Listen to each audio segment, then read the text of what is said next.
Olá, alunos. Meu nome é Sandra Vedoato. Nós vamos trabalhar a disciplina de Libras, Língua Brasileira de Sinais.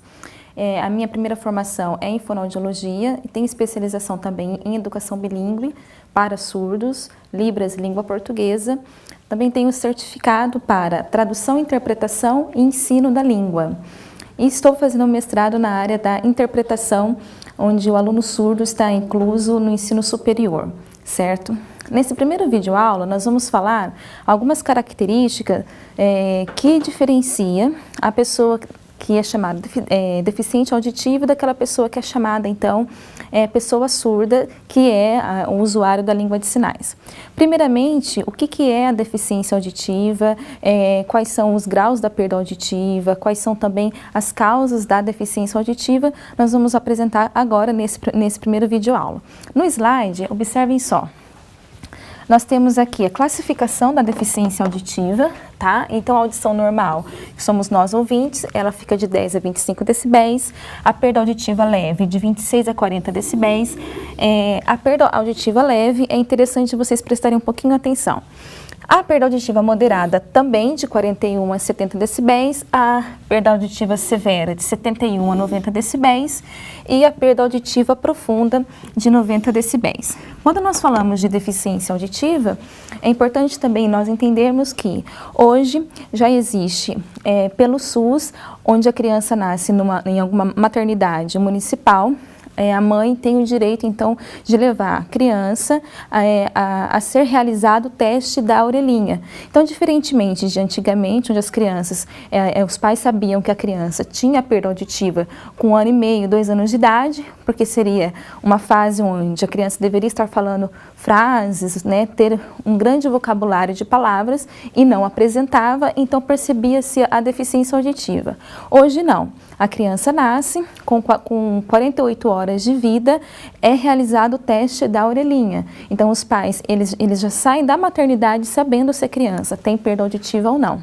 Se a criança tem perda auditiva, depois inicia-se uma bateria de exames para saber qual que é o grau dessa deficiência auditiva, também a indicação de aparelho auditivo. Então, inicia-se um processo de avaliação e também de reabilitação dessa criança. Continuando falando sobre a deficiência auditiva, no quadro nós temos o decreto 5.626 de 2005, que ele vem e apresenta quem que é a pessoa que tem deficiência auditiva. Então, diz o seguinte, que considera-se deficiência auditiva a perda bilateral, ou seja, nos 2 ouvidos, tá?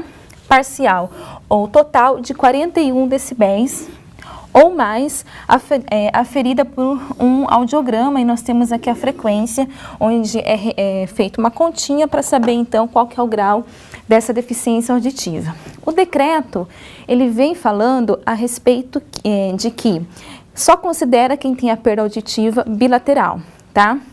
Nós, da área da saúde e também da área educacional, nós entendemos que isso é um grande equívoco, porque se o sujeito tem uma deficiência auditiva unilateral, apenas em um ouvido, ela precisa, então, usar o aparelho auditivo, dependendo do grau da perda auditiva. Ela vai precisar também de terapia para aquisição de fala, de linguagem. Então, nós consideramos já deficiente auditivo. No entanto, o decreto apresenta que isso é apenas quando a pessoa tem a deficiência auditiva nos 2 ouvidos, tá? O que é interessante vocês também observarem? No decreto, fala que é a partir de 41 decibéis, tá?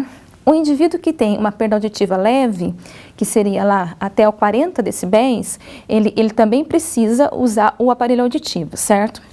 A partir do momento que ele recebe o aparelho auditivo, amplifica o som, então aquilo que era leve sobe um pouquinho, então a dificuldade de comunicação, ela fica quase que zero, não é? E ainda mais se o indivíduo tem a perda auditiva unilateral, ou seja, um ouvido está trabalhando normalmente e apenas do outro que está tendo essa dificuldade para receber o som. No entanto, com o uso do AASE, a dificuldade é muito mínima, então, certo? Em relação à deficiência auditiva, nós temos aqui um quadro que mostra o que acontece quando nós recebemos, então, o som. Aqui nós estamos de 0 a 25 decibéis, que seria a audição normal. Entendemos que todo esse quadro aqui está íntegro, principalmente os fonemas, tá?